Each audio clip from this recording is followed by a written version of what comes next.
Hello students, देखिए हमारी प्रश्नावली 3.5 बाकी थी। हम पढ़े थे दो चरों वाले रैखिक समीकरण युग्म, चैप्टर हमारा थर्ड था। इसका प्रश्नावली हमारी 3.5 बाकी थी। इसका फर्स्ट सवाल हम करते हैं अभी। देखिए, निम्न रैखिक समीकरणों के युग्मों में से किसका एक अद्वितीय हल है, किसका कोई हल नहीं है, या किसके अपरित रूप से अनेक हल है। अद्वितीय हल की स्थिति में उसे वज्र गुणन विधि से ज्ञात कीजिए। देखिए, हमें सिर्फ एक ही कंडीशन में इसको वज्र गुणन विधि से करना है। किस विधि से? केवल अद्वितीय की स्थिति में। और अद्वितीय की स्थिति में मैं आपको स्टार्टिंग में आगे वाले वीडियो में बता चुका हूं, एक बार फिर बता देता हूं आपको मैं। देखिए, ये सारणी में देखिए, अगर प्रतिच्छेदी रेखा हुई तो केवल एक हल होगा और अद्वितीय होगा। मतलब कहने का मतलब ये हुआ कि हमारी प्रतिच्छेदी रेखाओं में हमें इसको किसकी विधि से सॉल्व करना है? वज्र गुणन विधि से। अब देखिए, सेकंड कंडीशन क्या कह रही है? संपाती। जब तीनों इक्वल हो तो क्या हो जाएगी? संपाती हो जाएगी और इसके अनेक हल होंगे। और थर्ड था, जब आगे वाले दो इक्वल है और पीछे वाले दो इक्वल नहीं है तो रेखाएं समांतर होगी और जिसका कोई भी हल नहीं होगा। तो हमें सिर्फ a1/a2 is not equal to b1/b2 की कंडीशन में है इसको वज्र गुणन विधि से हल करना है। आ जाते हैं हम सवाल पे। देखिए, इसका पहला सवाल क्या कह रहा है? हमें अद्वितीय की स्थिति में, एक बार फिर बता रहा हूं आपको, अद्वितीय की हल की स्थिति में हमें वज्र गुणन विधि से हल करना है और वज्र गुणन विधि में आपको आज बताने वाला हूं। देखिए, पहला सवाल है x - 3y - 3 equal to 0, 3x - 9y - 2 equal to 0। सवाल लिखते हैं हम यहाँ पर। अभी देखिए, लिख देता हूं प्रश्नावली 3.5। फर्स्ट का हम फर्स्ट सवाल ही करेंगे।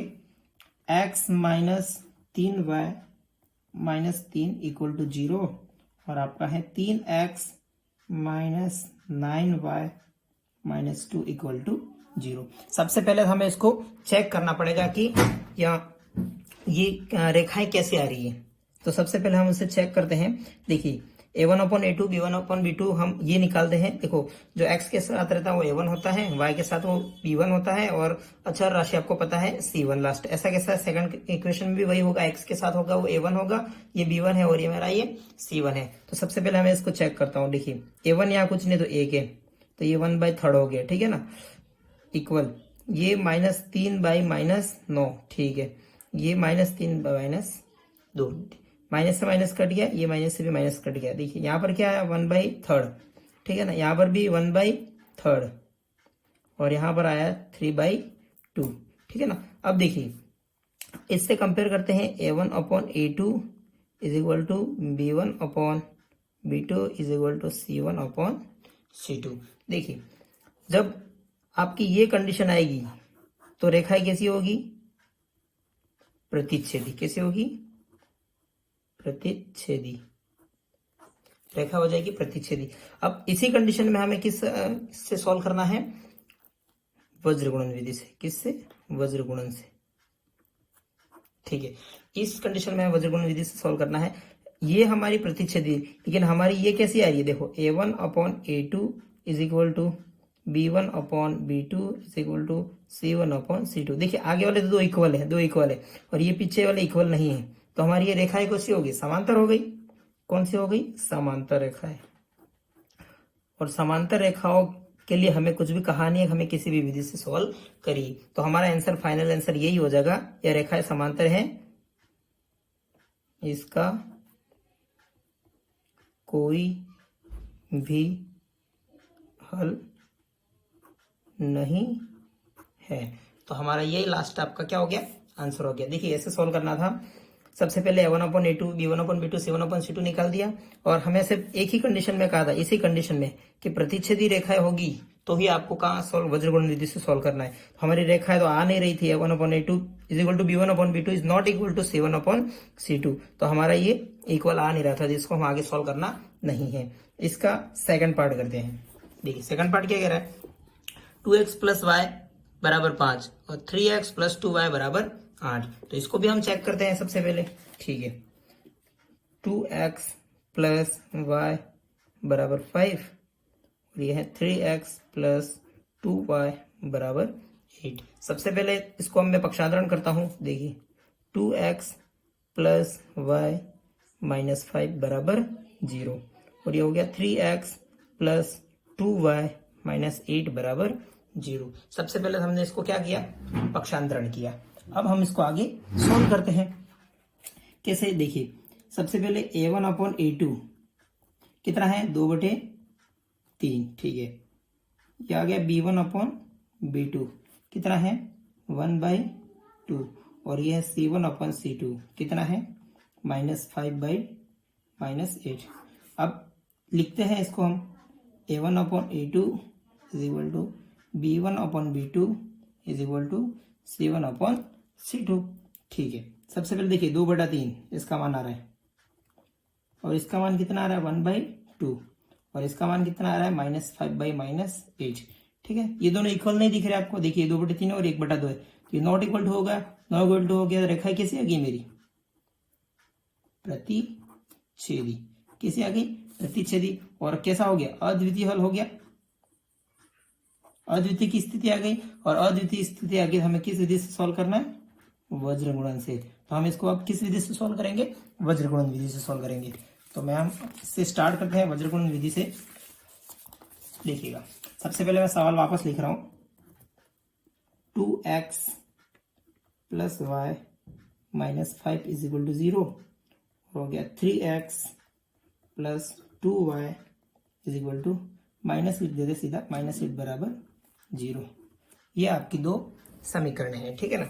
हम इसको किस विधि से सॉल्व कर रहे हैं वज्र गुणन विधि से, या लिख देता हूं मैं वज्र गुणन विधि से, ठीक है। इसको हम वज्र गुणन विधि से सॉल्व कर रहे हैं। सबसे पहले देखिए आपको सबसे पहले यहाँ पर x लिखना है, यहाँ पर y और यहाँ पर 1, ठीक है ना। अब देखिए x के मान क्या आ रहे हैं 2/3, मतलब 2/3 आ रहा है, क्या आ रहा है देखिए। y का मान कितना है 1/2, और 1 का मान मतलब अक्षर का मान कितना है -5/-8, ठीक है। ये आ गया आपके मान। देखिए अब क्या करते हैं हम x का मान निकालते हैं, ठीक है ना। सबसे पहले किसका मान निकल रहे हैं x का मान निकाल रहे हैं। जब x का मान निकल रहे हैं तो अब इसको छिपा दो और इसको कैसे गुणा करो तिरछा गुणा, ठीक है ना। मैं आपको बता देता हूं, ठीक है ना, इस तरह से गुणा करना आपको, ठीक है। करिए देखिए -5 का गुणा किसके साथ होगा 2 के साथ, तो कितना आएगा -10, ठीक है ना। अब इसमें से इसको घटाना है आपको, ठीक है। क्या करना है जो भी यहाँ से जो मान आएगा उसमें से आपको क्या करना है घटाना है। तो -5 का गुणा 2 के साथ कर दिया तो -10 आ गया, ठीक है ना। माइनस अब -8 का गुणा 1 के साथ, देखिए 1 का गुणा -8 के साथ, ठीक है। ये तो मेरा x का मान आ गया। अब मुझे ऐसा कैसा किसका मान निकलना है y का। अब y को छिपा दूंगा मैं तो बचे कौन से ये दोनों। अब -8 का गुणा किसके साथ होगा 2 के साथ, तो -8 × 2, ठीक है ना। ये आ गया, इसमें से मैंने क्या कहा था माइनस करना आपको, ठीक है ना। ये हो गया था। अब -5 का गुणा 3 के साथ होगा, ठीक है, -5 का गुणा 3 के साथ होगा, ठीक है। ये y का मान आ गया। अब हमें ऐसा कैसा किसके लिए निकलना है 1 के लिए भी निकालना है, ठीक है ना। तो सब अब 1 को छिपा देंगे, अब ये दोनों बचे, ठीक है ना, ठीक है। देखिए अब 2 का गुणा 2 से कितना हो गया 4 हो गया, ठीक है ना। -3 का गुणा 1 से तो कितना हो गया 3 हो गया। ये तो हमारे किसके मान आ गए, ठीक है। अब ये ऐसी समीकरण आ गई। अब देखो इसको सॉल्व करते हैं वापस, ठीक है। देखो -10 का -10, ठीक है। -8 का गुणा 1 के साथ करेंगे तो -8 आएगा, और -8 और माइनस माइनस कितना हो जाएगा प्लस हो जाएगा, तो ये कितना आ जाएगा 8 आ जाएगा, ठीक है ना। अब y का मान -8 का गुणा 2 के साथ तो -16, ठीक है। ये माइनस माइनस ये हो गया प्लस, और ये 5 दिया 15 आ गए, ठीक है ना। अब ये 1/4 -3 कितना हो गया 1 हो गया, ठीक है ना। अब देखिए यहां से आपका क्या मान आ गया ये मान आ गया, ठीक है। अब हमें वैल्यू निकालनी है x और y की। सबसे पहले इसको हम सॉल्व कर देंगे आगे पहले, ठीक है। -10 प्लस माइनस कितना होगा माइनस, तो ये कितना आ गया -2, ठीक है। अब ये कितना आ गया y/-16 में से -16 और +15 क्या हो जाएंगे घट जाएंगे, और ये कितना आ जाएगा -1, ठीक है। और ये 1/1 का 1/1 ही आ गया आपके, ठीक है। अब देखिए अब ये जो x का मान है वो इसके इक्वल है, और ये जो y का मान है वो भी इसके इक्वल है। तो इसको हम सॉल्व करते हैं। सबसे पहले x/-2 इसका मान किसके इक्वल कर देना 1/1 के, और सेकंड कंडीशन में y-1 बराबर उसको भी किसके इक्वल कर देना है इसके इक्वल कर देना है। अब यहाँ से हम किसका मान निकालेंगे x का मान निकालेंगे, ठीक है ना। अब देखिए x का गुणा 1 के साथ तो x, और -2 का गुणा उसके साथ तो -2, तो x की वैल्यू आपकी कितना आ गई -2 आ गई। और y देखो y का गुणा 1 के साथ तिरछी गुणा करेंगे ना ऐसे वज्र गुणा, y का गुणा 1 के साथ y और -1 का गुणा 1 के साथ तो -1। तो आपके दोनों x और y की वैल्यू आ गई। ये होती है वज्रगुणन विधि। एक और सवाल है ऐसा कैसा हम उसके अनुसार एक और कर देंगे, ठीक है ना। इसका तीसरा चेक कर दे हम अब, ये अद्वितीय हल आता है कि नहीं आता है। चलिए तीसरा सवाल क्या कह रहा है, 3x माइनस 5y बराबर 20 और 6x माइनस 10y बराबर 40। ठीक है, इसको पहले हम पक्षांतरण कर देंगे अंदर। 3x minus 5y minus 20 equal to 0, ठीक है ना। 0 के इक्वल कर देंगे, मतलब 6x minus 10y minus 40 is equal to 0। सबसे पहले चेक करते हैं a1/a2 कितना है, देखिए 3/6। चलो b1/b2 कितना है, -5/-10, ठीक है ना। ऐसा कैसा, c1/c2 कितना आ रहा है, देखिए -20/-40, ठीक है ना। देखिए ये माइनस ये माइनस कट गया, ये माइनस ये माइनस कट गया। अब देखिए 20 एकम 20, 20 दूनी 40। देखो 5 एकम 5, 5 2 10, ठीक है ना। 3 एकम 3, 3 दूनी 6। तो आपका यहाँ से मान कितना आ गया, 1/2 आ गया। यहाँ से भी मान कितना आ गया, 1/2 आ गया। और यहाँ से भी मान कितना आ गया, 1/2 आ गया। ये तो तीनों इक्वल आ गए आपके। देखिए a1/a2 is equal to b1/b2 is equal to c1/c2। तीनों इक्वल आ गए आपके, तीनों इक्वल आ गए। देखिए 1/2 और 1/2। और ये कौन सी रेखा होती है, समपाती। और हमें तो सिर्फ अद्वितीय में सॉल्व करना है, समपाती में नहीं। तो ये समपाती हो गई। और इसके कैसे हल होंगे, अनेक हल, ठीक है ना। अभी मैंने आपको बताया किस तरह से। अगर इसको सिर्फ एक ही विधि से सॉल्व करना है, वो है आपको वज्रगणन विधि से। कब, जब आपको अद्वितीय हल मिले। तो आपका तीसरा भी नहीं है, इसका एक और बचा हुआ है चौथा पार्ट, हम उसे भी पूरा कर देते हैं। चलिए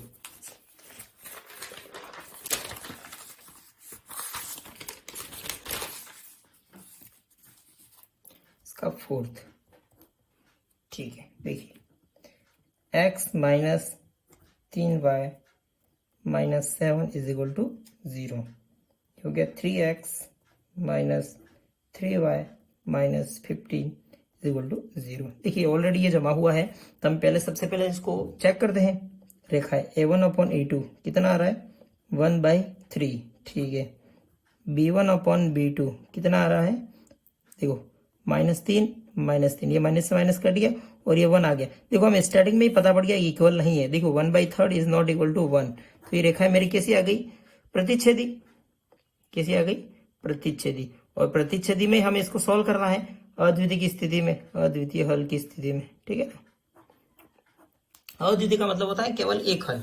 क्या होता है, केवल एक हल। तो हम इसको वापस अब किस विधि से सॉल्व करेंगे, वज्रगुणन विधि से, ठीक है ना। सबसे पहले हम यहाँ x लिखते हैं या y लिखते हैं और यहाँ पर 1 लिखते हैं, ठीक है ना। चलो x की वैल्यू कितनी है, 1/3, ठीक है ना। ये कितनी है, -3/-3।